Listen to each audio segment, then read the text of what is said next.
Amigas y amigos del programa A Ocho Columnas, listos para nuestro programa de hoy. Programa de lujo, porque nuestro invitado de hoy es un invitado muy especial. Todos nuestros invitados son muy especiales para nosotros. Pero el de hoy nos deja una doble utilidad, no solo por ser un zuliano, sino por ser un científico zuliano que ha dedicado su vida al estudio de la medicina. Se trata del doctor José Esparza Bracho. Para la presentación de nuestro distinguido invitado de hoy, dejo con ustedes a el periodista Rafael Ángel Andrés Galicia.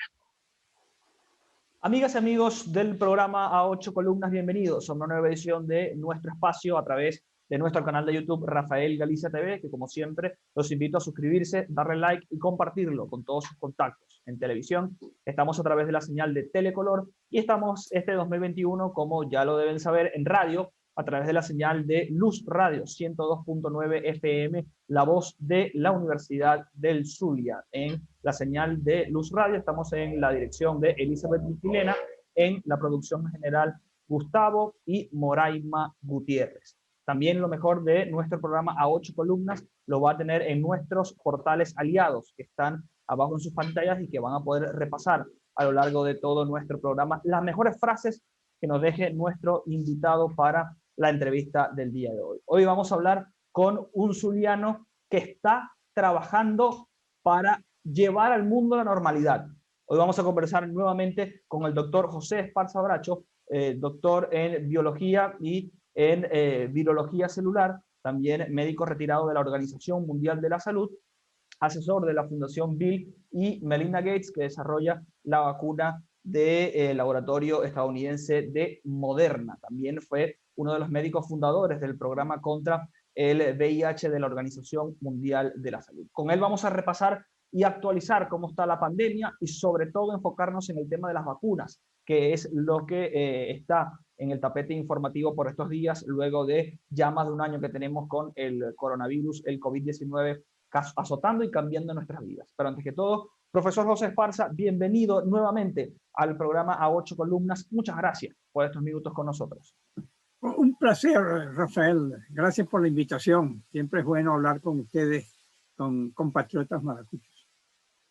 Sin duda, doctor, sin duda. Yo quisiera empezar, antes de que toquemos el tema de las vacunas, creo que el programa va a andar más o menos por ahí, por el tema de las vacunas. La última vez que conversamos era agosto del año 2020, la pandemia estaba en pleno desarrollo, los países vivían sus primeras olas de contagios, ya incluso hay países que tienen una segunda o una tercera, ya hay varios proyectos de vacuna andando, también inician los procesos de vacunación así en muchos países, tanto de Europa como de nuestro continente, pero quisiera saber a nivel científico cómo está hoy la pandemia para la sociedad que se dedica a estudiar este fenómeno que azota al mundo desde diciembre de 2019. Doctor José Esparza, ¿cómo está hoy en día la pandemia, la investigación y lo que sabemos del COVID-19? Bueno, tiene que entender, como lo sabemos todos, esta es una pandemia que tiene un año. Y en un año es mucho lo que la epidemia ha avanzado, pero es mucho lo que el conocimiento que tenemos sobre la epidemia ha avanzado. Yo los números no me los sé muy de cerca, pero fíjate, ya son más de 100 millones de casos confirmados en el mundo y más de 2 millones. Pero en realidad esos números son un subestimado. Cuando se calculan, por ejemplo, en los Estados Unidos se piensa que pueden ser hasta 10 veces más de los casos confirmados. Que eso puede ser bueno hasta cierto punto. Por ejemplo, hoy leía una noticia en la prensa, no el artículo científico, que sugiere que en las últimas 2 semanas el número de infecciones nuevas está cayendo. Está cayendo en los Estados Unidos, pero está cayendo en todas partes del mundo. Y está cayendo en un 30 o un 40%. Si uno ve los gráficos de los Estados Unidos, realmente no hay una primera, segunda o tercera ola muy claramente definida, sino que ha ido aumentando, aumentando, aumentando. Pero en las últimas 2 o 3 semanas hay una caída sostenida en los Estados Unidos. Y como dije antes, esa misma caída se está viendo en otras partes del mundo. Y no es claro cuál es la explicación.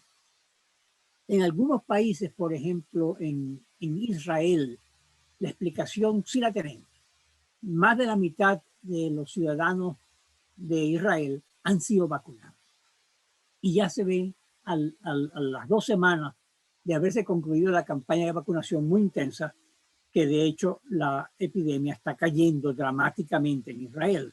Y se puede asumir que es por el efecto de la vacunación. En cambio, la caída que estamos viendo, y en esto quiero ser un poco optimista, es que la caída que estamos viendo ojalá se mantenga. Ojalá se mantenga. Probablemente la caída no es igual en todas partes del mundo, y no te podría decir mucho de Venezuela porque los datos de Venezuela no son muy confiables que se diga.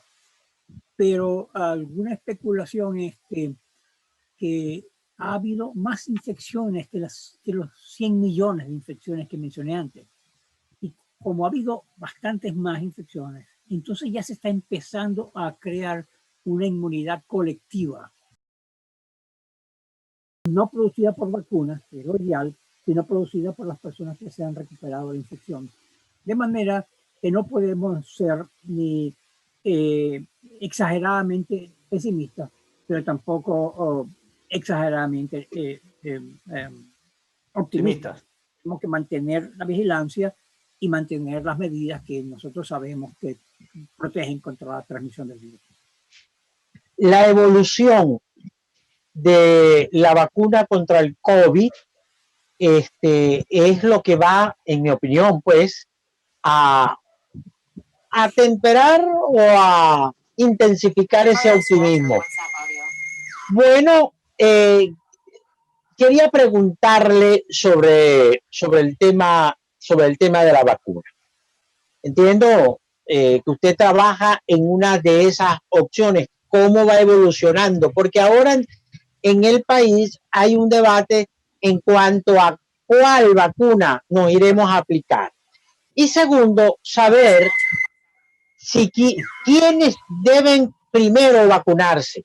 Si los pacientes con diabetes, los hipertensos, si los niños, si las mujeres, si los ancianos. Bueno, hay una discusión sobre este aspecto que me gustaría de verdad tener su opinión, sobre todo porque en la población venezolana es muy alta en cuanto a, por ejemplo, pacientes con diabetes, pacientes hipertensos, que bueno, sufrimos de esta patología y que hemos pasado nuestro susto con el COVID-19.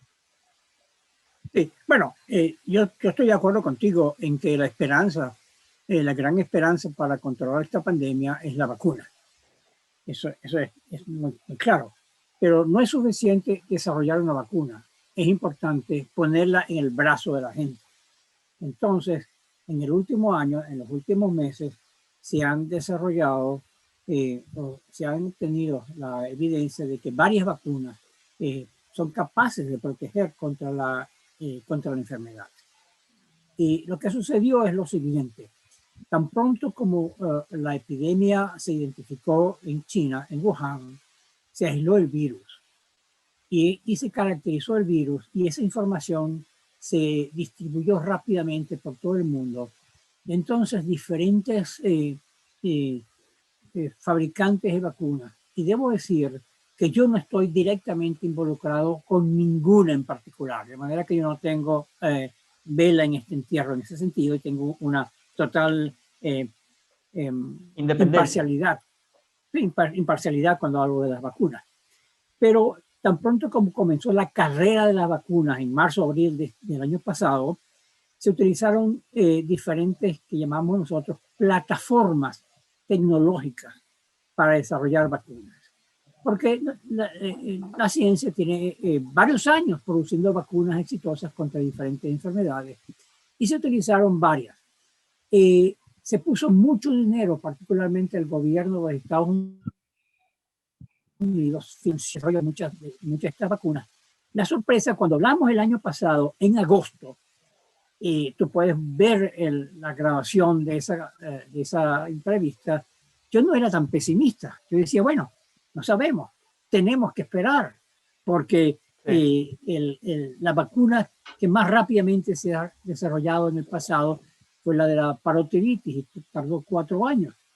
La sorpresa que muchos nos llevamos, yo diría que todo el mundo que trabaja en vacunas, es que ya a principios de noviembre teníamos evidencia clara que no una, sino varias vacunas protegían contra la COVID. Entonces, afortunadamente, tenemos diferentes opciones de vacunas que funcionan, que sabemos que funcionan porque se han probado en pruebas de fase 3, en un grupo grande de personas, 30.000, 40.000 personas, donde la mitad recibe la vacuna, la mitad recibe un placebo. Esas poblaciones se siguen y al cabo de un tiempo se ve que aquellos que recibieron la vacuna tienen muy pocos casos de enfermedad, mientras que los que recibieron el placebo, el control, sí se están enfermándose. Entonces tenemos suficiente información científica que demuestra que varias vacunas, y podríamos discutir cuáles son, pero que varias de esas vacunas son altamente eficaces. Muchas de ellas llegan al 90-95% de eficacia. Pero quiero añadir otra cosa también. No solamente son eficaces, son seguras, no producen efectos adversos. Con alguna frecuencia le llega a uno un correo, una nota de que se murió una persona, que eso es falso. Es decir, si al caso vamos, estas vacunas son altamente seguras, con un pequeño porcentaje de las personas que tienen algún efecto secundario menor, que generalmente es dolor en el sitio de la inyección, un poquito de fiebre, que dura 1 o 2 días y se acaba.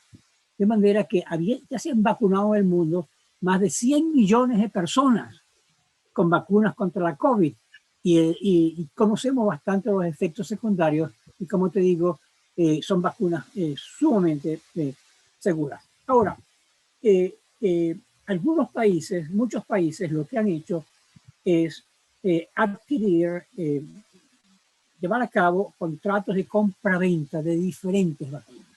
No hay ningún país que puso todos los huevos en una canasta. No hay. En los Estados Unidos, por ejemplo, son 2 vacunas las que se están utilizando, pero el plan es que muy pronto van a ser 3 o 4 o 5 vacunas. Es decir, es un abanico de vacunas que se utilizan por razón de seguridad vacunal. Si una vacuna, un vendedor, una compañía, por ejemplo, tiene problemas de producción, o como está dándose el caso, está supliendo a muchos otros países. Por ejemplo, Pfizer vende no solamente en los Estados Unidos, sino en muchísimos otros países, de manera que es posible que en un momento determinado una compañía dada no pueda proporcionar el número de vacunas que se necesita para el mes de marzo o abril. Entonces, no se puede parar los programas de vacunación, pero afortunadamente, como hay un abanico de vacunas, se puede suplir la falta de una vacuna por otra. Entonces, eso es una estrategia. En la América Latina hay 7 países que ya han comenzado los programas de vacunación. Y hay 4 países que tienen planes nacionales de vacunación contra la COVID que son una maravilla, en el sentido que definen claramente cuáles son las prioridades a vacunar, cuál es la población que debe ser vacunada, cuál es la logística de vacunar, etc. Desgraciadamente, en Venezuela eso no existe. En Venezuela no se ha vacunado a nadie, no hay claridad de cuál vacuna va a usarse en Venezuela. Se ha hablado mucho de la vacuna rusa por razones geopolíticas y ahora se está hablando recientemente en esta semana de otras posibilidades. Déjame decirte que en ausencia de esa falta de liderazgo del gobierno, del Ministerio de Salud, la Academia Nacional de Medicina creó un grupo que me estaba llamando por teléfono un miembro del grupo y no pude contestarle. Un grupo para que asesore, para que dé consejos al país y a la academia de cómo introducir vacunas y cómo organizar programas de salud. Quien me llamaba en este momento era un ex ministro de salud. Estamos discutiendo la logística de llevar las vacunas a las personas. Entonces, lo que nosotros estamos recomendando es que Venezuela también tenga un abanico de vacunas, varias vacunas. Ayer, precisamente, se publicó en una revista científica, Lancet, los resultados de la vacuna rusa, que hasta ahora se le ha llamado Sputnik 5. Pero en el artículo no se llama Sputnik 5, se llama GAM COVID Vac. GAM es Gamaleya, es el nombre del instituto en Moscú que produce la vacuna. GAM COVID, la enfermedad, y VAC, vacuna. Eso es algo muy interesante, porque yo creo que tenemos que depolitizar el nombre de la vacuna o la introducción de una vacuna en Venezuela. Las necesidades de salud pública son muy superiores a las necesidades políticas. Entonces nosotros estamos proponiendo, y ya hay discusiones que quizás no podamos compartir ahora, para traer otras vacunas a Venezuela de diferentes orígenes, no solamente esta vacuna rusa. Lo interesante del caso es que el artículo publicado ayer en la revista Lancet demuestra que la vacuna rusa es buena, tiene un 91.6% de eficacia, también tiene eficacia en personas mayores de 60 años. Hay algunas preguntas allí que hacer. Es una vacuna segura con muy baja frecuencia de efectos secundarios. De manera que, Rafael, padre, la respuesta es: no tenemos que escoger una vacuna. Tenemos que escoger un abanico de vacunas con el que podamos manejarnos. Ahora, fíjese, doctor, me parece muy importante lo que usted plantea. Por ejemplo, fíjese, en Venezuela ya se empiezan a dar opiniones como la del ex candidato presidencial Enrique Capriles, quien pide que se cree una Junta Nacional de Vacunación para, digamos, abordar el tema de la vacunación en Venezuela, pero eso es un tema más de carácter político, aunque está ligado con el tema de la pandemia, pero veo que ese tema avanza en varios frentes. Ahora, dentro del universo de vacunas que hay, yo le voy a nombrar las más famosas: Pfizer, AstraZeneca, Janssen, Sinovac, Moderna y la Sputnik 5. Si yo le preguntara cuál es la mejor vacuna, a pesar de que ya usted me dijo que todas son buenas, ¿cuál es para usted la más efectiva contra el COVID? Y si se debería dividir el tipo de vacuna según la edad. Es decir, los jóvenes deberían vacunarse con Pfizer, los adultos mayores de 60 años con Sputnik 5 y las personas de mediana edad con AstraZeneca Oxford. No sé si hay algún tipo de división o si se ha investigado la edad para algún tipo de vacuna en específico. Hay cierta información que podría ser utilizada en ese sentido. Por ejemplo, las vacunas basadas en RNA mensajero es una tecnología. Hay dos en este momento, que es la de Pfizer-BioNTech y la de Moderna. Y hay una tercera que ya está viniendo, no se ha aprobado todavía, que es también de una compañía alemana que se llama CureVac, que está colaborando con Bayer y con GSK, ESK. Ahora, las dos vacunas que conocemos, que son las dos únicas que se utilizan en los Estados Unidos, son equivalentes, son casi como hablar de, bueno, son muy parecidas una a la otra, y son vacunas altamente efectivas, que también sabemos que son altamente efectivas en personas de avanzada edad. Hay otras vacunas, por ejemplo, los resultados que se acaban de obtener de Johnson & Johnson indican que la vacuna tiene un poquito más baja eficacia, de cerca del 70%, y hay algunos datos que sugieren que la vacuna de AstraZeneca, que por cierto, la vacuna de Johnson & Johnson y de AstraZeneca están basadas en una plataforma tecnológica muy diferente. No es RNA mensajero, son adenovirus vectores, que es la misma tecnología que utiliza la vacuna rusa. Esas vacunas, algunas de ellas han indicado que probablemente son menos efectivas en personas de mayor edad, pero los datos no son muy claros en este momento. Ahora, para contestarte tu pregunta, la mejor vacuna es la que uno tiene acceso. Cuando hace 3 semanas yo me fui a vacunar, porque hay un sistema de registro aquí en el estado de Virginia, donde yo vivo, y ellos, yo me registro y ellos me llaman cuando tienen vacuna aceptable, tiene cupo para la vacuna. Fui y me puse ¿cuál? La que ellos me ofrecieron. Y la que me ofrecieron fue Moderna. Yo no podía escoger, yo no podía decir yo quiero esta o la otra.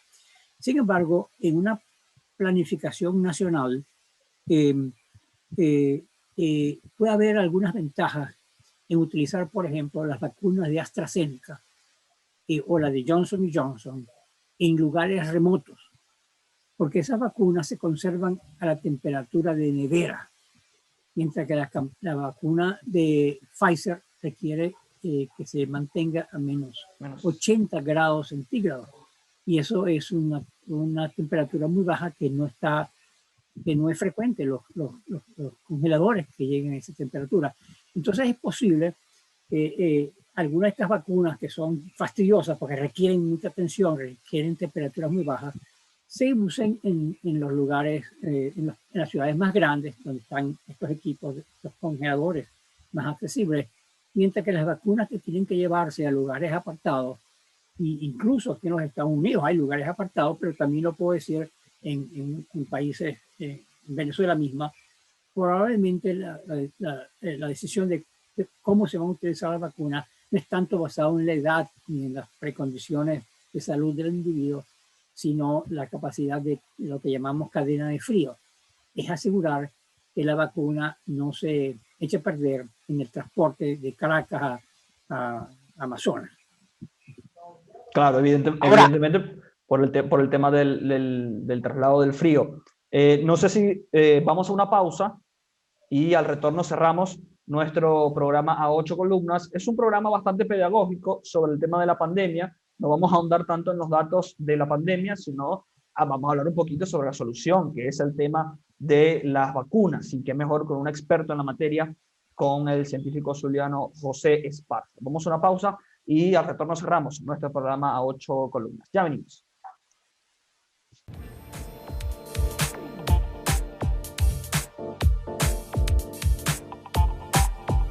Ya regresamos con A 8 columnas.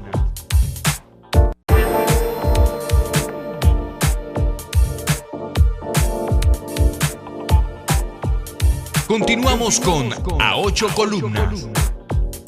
Continuamos en nuestro programa a 8 columnas, hoy con el científico zuliano José Esparza Bracho. Por cierto, que estoy haciendo una tarea que me puso su hermano Jesús Esparza Bracho, que para poderlo entrevistar sobre la octava estrella, la bandera venezolana, una clase de historia, y una maravillosa obra teatral que Jesús me estuvo enviando. Moneda de plata. Así es, pero sí, extraordinaria. Ya voy más de la mitad de la tarea. Todavía él no lo sabe. A ver, doctor, quisiera en lo sencillo y en lo coloquial, en su opinión, pacientes diabéticos deberían tomar en cuenta qué elemento de la vacuna. Otra pregunta, ¿no? En función a lo que usted dice. Digo que usted se aplicó la vacuna de Moderna, creo que haberle entendido, escuchar. Sí. Tuvo efectos secundarios. Y otra cosa, en estos largos meses de la pandemia, hay todavía algunas dudas en cuanto a los medicamentos para el tratamiento del COVID. Veo a mucha gente que de manera muy olímpica, como decimos aquí en Maracaibo, que lo sabe, dice, no, a mí me dio, pero asintomático. Y Carrizo, ¿qué es eso de que tengo COVID asintomático, COVID sintomático? Y en este sentido, se viene aplicando a muchos pacientes la ivermectina y el remdesivir. Quiero su opinión sobre estos dos medicamentos, doctor Esparza. Y sobre el Carbativir que presentó el presidente Maduro, que lo llamó las goticas mágicas de José Gregorio. No sé si hay algún estudio que respalde a este medicamento también, sumándome a la pregunta de Rafael Galicia. Sí, los tres medicamentos. Bueno. Sí, son tres preguntas interesantes. Tres preguntas. Voy a empezar por la más fácil. que es que cuando yo me vacuné, sí tuve algún efecto secundario. Lo único que tuve fue dolor en el sitio de inyección, en el brazo, que me duró menos de 2 días. Y eso es lo normal. Ese es el efecto secundario normal. Que no deja de ser un efecto secundario porque yo me vacuno todos los años contra la influenza, contra la gripe, y no me produce ningún dolor. De manera que esta vacuna sí produce un cierto dolor, pero más nada, y esa es la experiencia, te digo, del 99% de las personas que se vacunan. O algunas personas no sienten dolor, otros sienten un poquito de fiebre que dura un día o dos y que se trata con aspirina y no hay problema. Ahora, con respecto a la pregunta tuya sobre los diabéticos. Bueno, se ha identificado grupos de riesgo con que tienen otras morbilidades, otras enfermedades, que los ponen en peligro de desarrollar un COVID severo. Entre ellos están los diabéticos, los obesos, las personas que tienen hipertensión arterial, básicamente esos grupos, y las personas de mayor edad. Entre más anciano es una persona, más riesgo tiene de sufrir una enfermedad severa. Esos grupos de riesgo son para sufrir la enfermedad. No están relacionados con las vacunas. Si se quiere, yo diría que una persona que está en uno de esos grupos de riesgo, en realidad es prioritario para ellos recibir la vacuna, porque de esa manera la vacuna evita mayor enfermedad y muerte.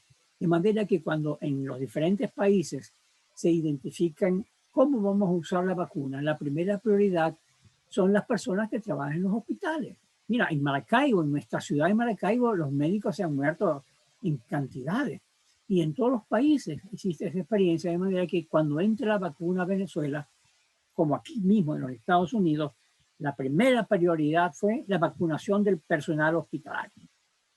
La segunda prioridad son personas que tienen mayor de 75 años de edad, sobre todo personas que tienen esas enfermedades como diabetes, como hipertensión, como obesidad, cáncer, etcétera. Incluso personas más jóvenes que tienen esas comorbilidades, esas enfermedades, son prioritarios que se vacunen. En la cola quedan las personas más jóvenes que no tienen ninguna morbilidad. De manera que no, que quiero dejar claro que estas personas deben vacunarse. No es criterio de exclusión el que tengan esas morbilidades. Hay algunas preguntas que me hacen las personas. Por ejemplo, las mujeres embarazadas, ¿deben vacunarse o no? La conclusión de muchas discusiones es que, bueno, que no tenemos información sobre el efecto de la vacuna en mujeres embarazadas. Sin embargo, no hay una razón teórica para pensar que la vacuna puede producir un efecto en el feto, porque ninguna de las vacunas está hecha con virus vivo. Y la contraindicación para vacunar a una mujer embarazada es con virus vivo atenuado, como fiebre amarilla, como rubiola, como sarampión, etc. En este caso no hay esa contraindicación. Ahora, cuando se hicieron las pruebas clínicas de fase 3 de estas vacunas, se excluyeron a propósito mujeres embarazadas. Y eso es normal cuando se introduce una nueva vacuna, un nuevo producto farmacéutico en la población. Excluir personas que pudieran tener un riesgo, pudieran tener. En el caso de Pfizer, lo que pasó es muy interesante.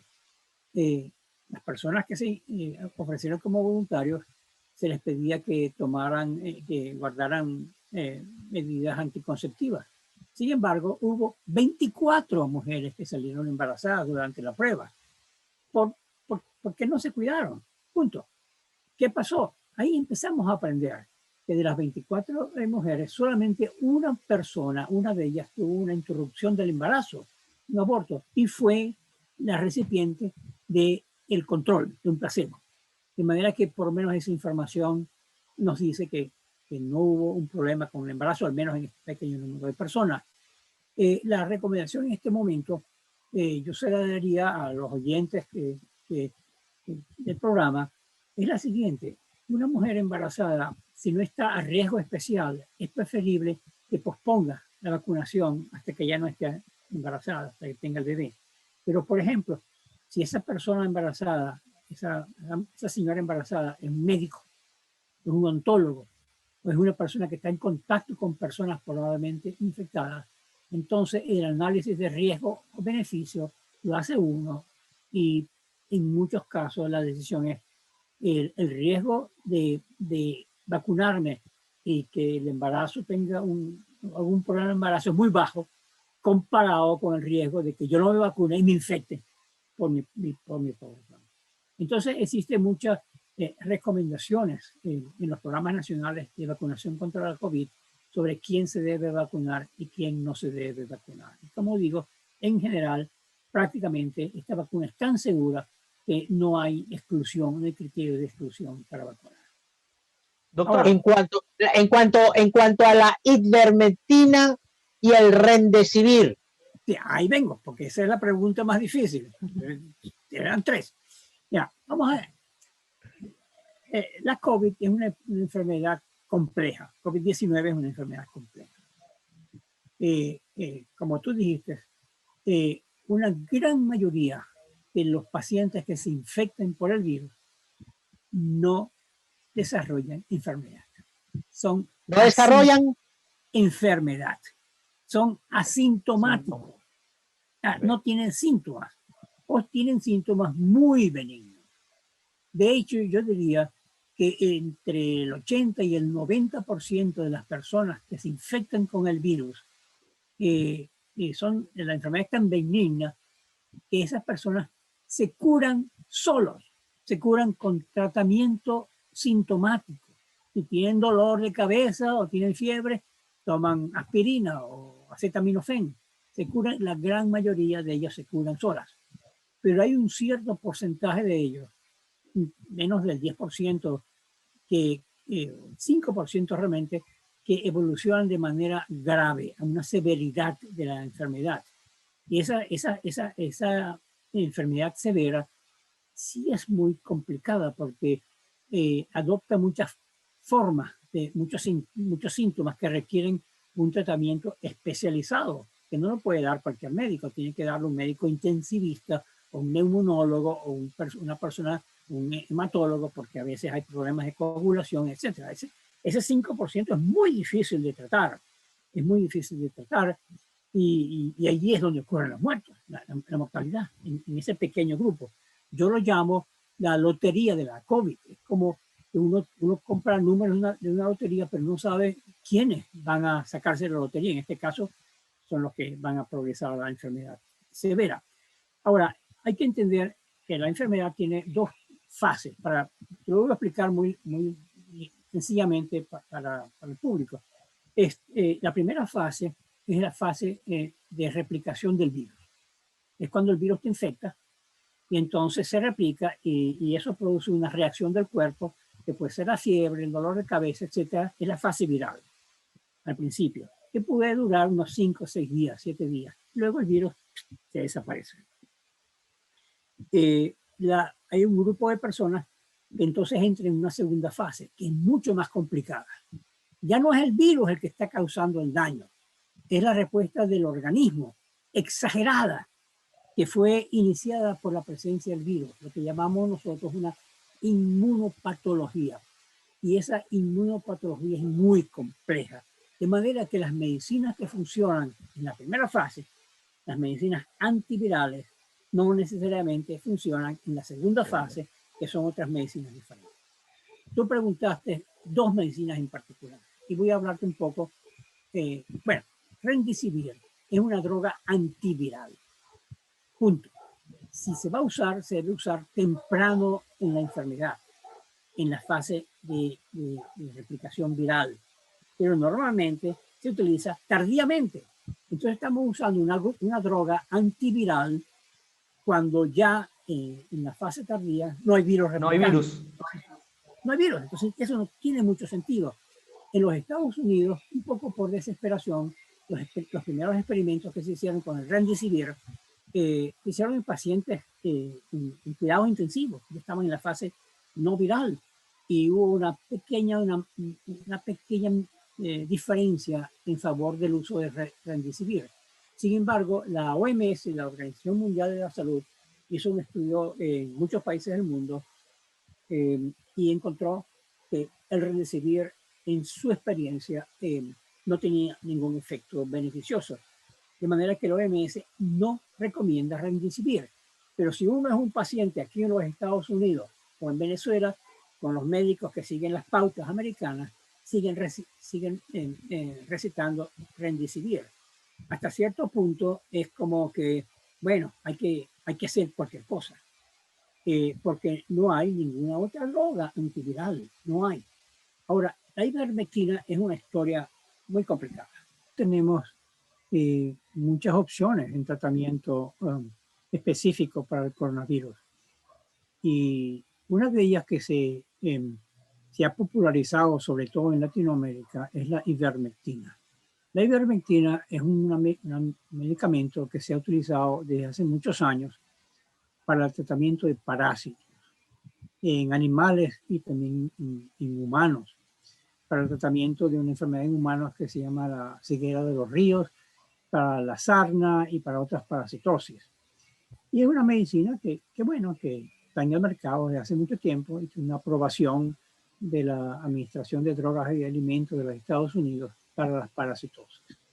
En abril del año pasado, un grupo de investigadores en Australia, en la Universidad de Monash, probaron en el laboratorio, en cultivos de células, para ver si esta droga tenía un efecto contra el coronavirus. Y se sabía que tenía un cierto efecto contra otros virus. Y ellos encontraron que sí, que una alta dosis de esta droga, de la ivermectina, podía inhibir el coronavirus en el tubo de ensayo. Ya nosotros sabemos que una droga, y de hecho déjame decirte que se ha probado muchísimas drogas, además de la ivermectina, una gran cantidad de drogas que se han probado, pero en realidad son muy pocas las drogas que tienen efecto en el tubo de ensayo, en el laboratorio, que tienen efecto en vivo, en el humano. Sin embargo, un grupo de personas, yo pienso que actuaban más como predicadores que como médicos, dijeron, bueno, no tenemos nada que perder, vamos a probar a darle ivermectina a los humanos, basado en que un laboratorio en Australia encontró que una dosis muy alta protegía o interrumpía la replicación del virus.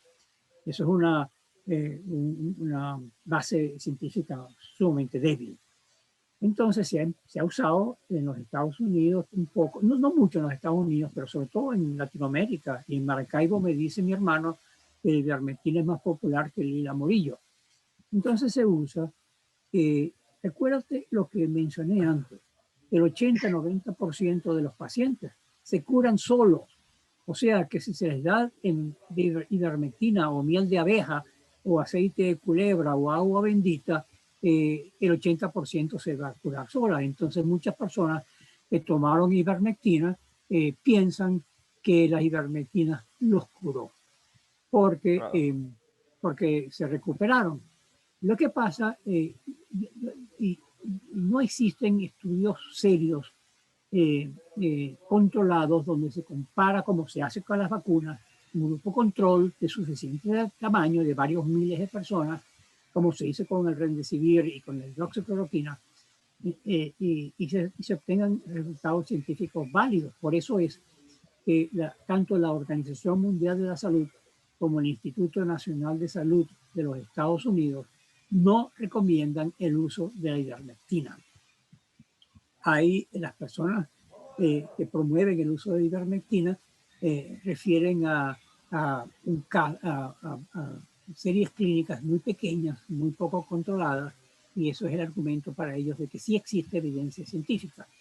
Pero yo argumento que no existe una evidencia científica, y así está la posición de los Estados Unidos y de la Organización Mundial de la Salud.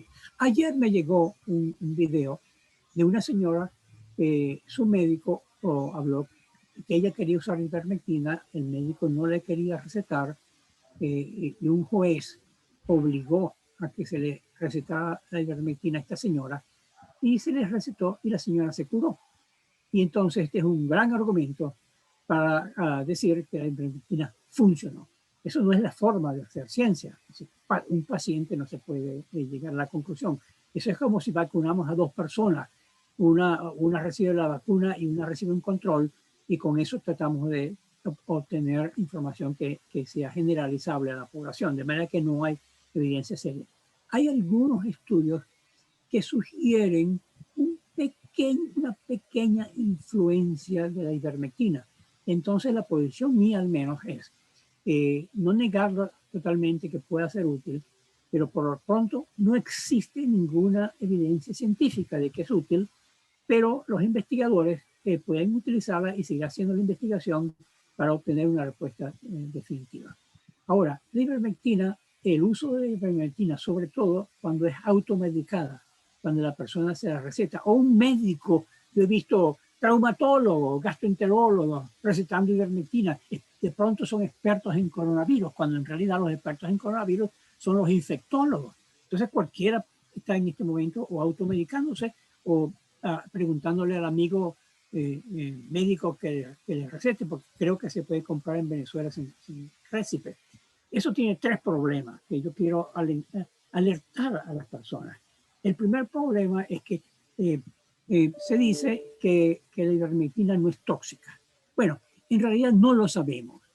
No tiene una gran toxicidad en las dosis que se utilizan para el tratamiento de las parasitosis y en el número reducido de personas. Pero cuando usamos dosis muy altas y por mucho tiempo, por ejemplo, por mucho tiempo puede producir toxicidades que todavía no hemos identificado, pero ya están empezando a aparecer, a publicarse toxicidades en asociación con la ivermectina. De manera que no es cierto que es una medicina totalmente segura. El otro problema es que una persona enferma, diagnosticada con COVID, que confíe que está bien tratada con la ivermectina, puede descuidar la aparición de señales de peligro que indican que este individuo está progresando en una COVID severa, y al descuidar esas señales de peligro, no buscan la atención médica adecuada y mueren. Y la otra cosa que a mí me preocupa con ivermectina es que mucha gente la utiliza como si fuera una vacuna, preventivo. Yo me la tomo, aunque esté sano, porque me va a proteger contra la infección. Eso es absolutamente falso, no existe ninguna evidencia al respecto. Y entonces una persona que use ivermectina como preventivo puede llegar a creer que está protegido y entonces descuida otras medidas de prevención como la mascarilla, como el distanciamiento físico, etcétera, y entonces se infectan más. De manera que yo creo que es irresponsable y es poco científico el usar ivermectina en el tratamiento y en prevención de la COVID. En realidad, solamente existe una sola medicina que yo diría que sabemos que tiene un efecto beneficioso, y es la dexametasona, es un esteroide, cuando se utiliza en el COVID avanzado con compromiso respiratorio. Y en ese caso, la dexametasona tiene un efecto claro en evitar la mortalidad en ese grupo. Ahora, Rafael, tú también mencionaste el Carbativir, Sí. o como lo llama Maduro, las goticas milagrosas de José Gregorio Hernández. Eso yo lo pondría en la misma categoría de la ivermectina. Experimentos in vitro en el laboratorio sugieren que tiene alguna actividad antiviral, aunque no hemos visto la publicación, de manera que no podemos estar tan seguros de eso. Dice Maduro que sus investigadores, no sé quiénes son, no son del IBIC, por cierto, que yo fui por muchos años investigador del IBIC, pero que investigadores médicos en algunos otros lugares en Caracas han demostrado que las goticas de José Gregorio, que acuerdas, se ponen unas goticas debajo de la lengua cada 4 horas, curan 100%. Eso es realmente una farsa.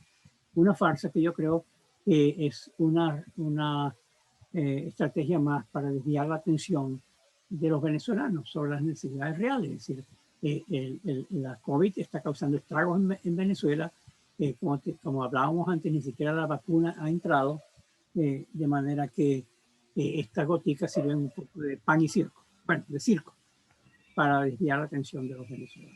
Pero en cuanto a la ivermectina, podemos decir que no es contraproducente al COVID o es contraproducente para pacientes diabéticos, hipertensos.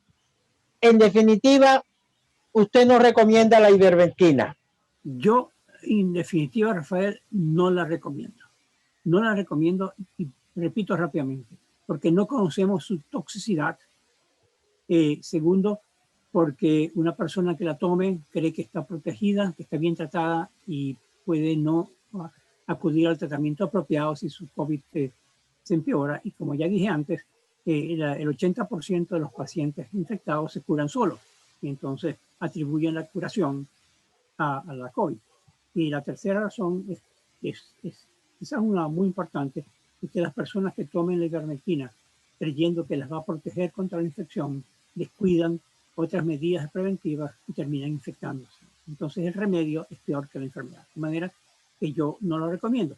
La única forma como yo la recomendaría es que se usara en pruebas clínicas controladas de investigación, pero no para el tratamiento normal de las personas y mucho menos el uso, la automedicación con la ivermectina.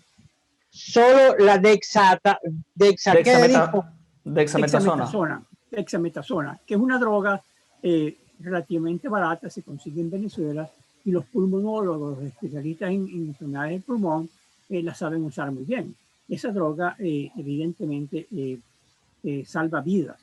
Y como ustedes verán, no existen muchas medicinas en el armamentario para combatir la COVID. Yo creo que en el futuro se van a desarrollar los dos tipos de medicinas que hablamos, medicinas antivirales y para usarlas temprano, pero esas medicinas tienen que ser o muy baratas y muy fáciles de administrar, porque en realidad solamente se beneficiaría 5 personas de 100 que recibieran las medicinas, porque las otras 95 se curan solas. Y luego medicinas para el tratamiento del COVID severo más adelantado, y ya hay bastante investigación que se está haciendo en ese sentido. Pero ese medicamento es para la segunda fase del virus, la Correcto. Primera. No, la segunda fase de la enfermedad, cuando la persona está básicamente hospitalizada con déficit respiratorio. Bien, doctor, finalmente ya estamos llegando ya a la parte final de nuestro programa. Obviamente le quiero agradecer estos minutos con nosotros. Finalmente, ¿por qué la vacunación contra el COVID es mediante 2 dosis? ¿Hay alguna explicación de por qué 2 dosis y por qué tanto tiempo entre la primera vacunación? Entiendo que esperar 15 días, luego la segunda dosis y, según se ha dicho, por ejemplo, le voy a poner el caso chileno, el ministro de Salud ha dicho que luego de 7 días es que va a ser inmunizada la persona después de recibir la segunda dosis de la vacuna, cualesquiera que sea la vacuna. ¿Por qué 2 dosis y por qué tanto tiempo entre la primera inyección a recibir la inmunidad del químico que se está inyectando? No va a faltar una persona que se inyecte la primera vez y cree que ya es 100% inmune ante el coronavirus, sabiendo que ninguna vacuna inmuniza al 100%. Sí, es una pregunta muy interesante, Rafael Ángel, es muy interesante. En muchas otras vacunas que se usan para enfermedades de la infancia son 2 dosis o 3 dosis, porque una sola dosis comienza a despertar el sistema inmune, pero el recibir una segunda dosis despierta el sistema inmune en su totalidad, la protección es más completa. Eso es la experiencia con las vacunas. Ahora, en el caso de la COVID, no sabíamos. Cuando se hicieron los experimentos, el año de vacunas, se siguió el principio de que 2 es mejor que menos. Y el tiempo de separación entre la primera dosis y la segunda dosis es entre 21 y 28 días, 3 semanas o 4 semanas. Y ese tiempo es arbitrario. Nosotros sabemos en experiencias con otras vacunas que el tiempo entre las dos dosis puede ser muy importante. Y en general, la segunda dosis es más efectiva cuando se administra un poco más tarde en vez de un poco más temprano. Ahora, una de las vacunas, la vacuna de Johnson & Johnson, que ya tenemos los resultados de la semana pasada, es solamente una dosis. Y con una dosis es suficiente para inducir una buena eficacia de más del 70-80%. Y de hecho, otras vacunas, como la vacuna de AstraZeneca o la vacuna rusa, que son 2 dosis, ya están haciendo pruebas clínicas de lo que llaman ellos la vacuna light, que solamente tiene una sola dosis. Claro, si con una dosis nosotros podemos obtener una buena eficacia, es ideal, porque desde el punto de vista logístico, vacunar a la persona una vez es mucho más fácil que tener que vacunarla 2 veces. Sabemos, la experiencia con otras vacunas es que si uno vacuna a 100 personas con la primera dosis, sobre todo en los países en vías de desarrollo, menos del 80% de las personas vienen por la segunda dosis. Ahora, la otra pregunta asociada es, ¿cuándo se empieza a desarrollar la inmunidad? No es inmediata, no es que cuando uno le inyecten la vacuna en la mañana, ya en la tarde ya está inmune. Y mucha gente comete el error de creer que ya está protegido y se expone y se infecta. Lo que sabemos hasta ahora es que la inmunidad comienza a arrancar a los 10 o 15 días después de la primera dosis. Y va subiendo, y en algunas pruebas que se han publicado al mes, la eficacia es cerca del 50%. Entonces, en ese momento se pone la segunda dosis y la eficacia sigue aumentando hasta el 95%. Lo que no tenemos mucha información es qué pasa si no le damos la segunda dosis, sino que lo dejamos correr y volverlo a probar al mes siguiente. Es posible, y hay un estudio reciente, que todavía no ha salido publicado, pero hoy salió en la prensa de la vacuna de AstraZeneca, que ellos hicieron algo interesante, que es que espaciaron las vacunas 3 meses y sigue aumentando los anticuerpos. La otra posibilidad, Rafael, es que a lo mejor podemos ingeniarnos con una dosis solamente, pero no hay evidencia de la clínica de la fase 3, no sabemos. Lo que puede ser posible, y lo vamos a saber pronto, en el próximo año o 2, es si es necesario poner refuerzos cada año o cada 2 años. Y esos refuerzos pueden ser incluso una vacuna diferente, porque como probablemente ustedes han oído, están emergiendo virus que son mutantes que no responden a las vacunas actuales, y es posible que en el futuro la población tenga que recibir refuerzos hechos con vacunas ligeramente modificadas, pero que pueden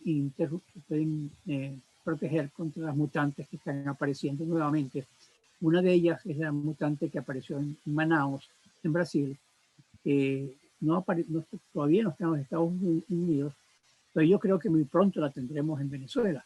Otra mutante muy preocupante apareció en Sudáfrica, y ya en los Estados Unidos está presente en 2 estados de los Estados Unidos, y esa mutante aparentemente las vacunas no protegen eficientemente con esa mutante. De manera que quizás cuando volvamos a hablar en los próximos meses, la historia de las vacunas se haga incluso más interesante, más complicada. Pero, como decía al principio, es la ciencia ofreciéndonos una solución a esta calamidad que estamos viviendo. Bueno, se adelantó a mi ñapa informativa, se adelantó el doctor José Parza a mi ñapa. Las mutaciones, se dice que en esta segunda ola, en el caso de Venezuela, el virus es más fuerte, más agresivo, que ha habido una mutación. Londres, la mutación de Londres y tal, el Reino Unido. No, la mutación. Es cierto, ¿por qué mutó el COVID? Si se puede explicar eso sucintamente. Sucintamente, los virus mutan, constantemente están mutando, eso es parte de su ser. la mayoría de las mutaciones no tienen ninguna significación en patogénesis o transmisión, ninguna. Y son neutras, lo que llamamos. Ahora aparecen más mutantes por una razón muy sencilla. Las mutaciones aparecen cuando el virus se replica. Si hay muy pocos virus replicando en el mundo, hay muy pocas mutaciones. Pero la intensidad de la transmisión en este momento es tan alta, entonces hay ocasiones para que el virus se mute.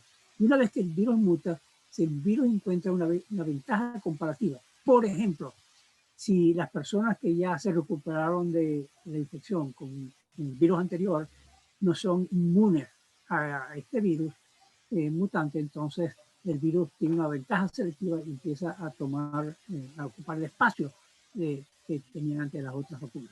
Con respecto a tu pregunta en Venezuela, no está publicado, pero tengo entendido por colegas míos que trabajan en Venezuela en esto, que la mutante de la Gran Bretaña, del Reino Unido, no ha sido identificado en Venezuela. Bueno, y esperemos Perfecto. que tampoco sea ningún tipo de variante, ni la de Manaus, ni la del Reino Unido, ni ninguna, y que los casos evidentemente bajen. Doctor José Esparza, como siempre, le agradezco estos minutos que estuvo con nosotros. Creo que ha explicado muchas dudas que se han generado sobre el tema de las vacunas, y creo que la comunicación en estos momentos respecto a un tema tan delicado como las vacunas ayuda. Y su conocimiento y su voz ayuda a calmar y a tener un poquito más de guía sobre lo que vienen para estos meses que vive Venezuela, que vive Chile, que vive Estados Unidos y que vive el mundo en medio de esta pandemia. El día que estamos conversando inicia el proceso de vacunación masiva en Chile, y ya comenzó por el personal de salud, y ahora están con los adultos mayores de 90 años, y así van bajando en diferentes grupos, que por cierto... ¿Cuál vacuna? ¿Cuál vacuna? Está Johnson & Johnson, AstraZeneca, Pfizer. Chile, como bien lo explicó el doctor, tiene varios contratos firmados con anterioridad que están en pleno desarrollo su inyección, la vacuna Sinovac también. Doctor, muchas gracias. Sí, quería mencionar Sinovac, que es una vacuna hecha en China. Se llama Coronavac, y es una buena vacuna. Y la del Estado... La del Estado de Israel, ¿cuál fue? Ellos se usaron ¿cuál vacuna? Si no me equivoco, usaron Pfizer, que es RNA mensajero. Qué raro que los chinos no lograron imponer su vacuna. Impusieron su virus y no impusieron su vacuna. Bien, amigas y amigos del programa 8 Columnas, vieron y escucharon al doctor José Esparza Bracho, médico zuliano, doctor en biología y en virología celular, médico integrante de la Organización Mundial de la Salud, médico retirado, también asesora a la Fundación Bill y Melinda Gates. Estábamos haciendo una actualización al tema del coronavirus y al tema de las vacunas. Si llegaron a esta parte final del programa, muchas gracias. Les reitero la invitación a suscribirse, darle like y compartir nuestro canal de YouTube Rafael Galicia TV. Estamos en televisión a través de Telecolor, en radio a través de la señal de Luz Radio 102.9 FM, la voz de la Universidad del Zulia. Les recuerdo, amigos, ¿dónde está la noticia? Está Galicia. Más vale creer en Dios que en hombres poderosos. El Señor bendiga sin límites al pueblo zuliano. Amén. Amén, y muchas gracias. Fue un placer estar con ustedes.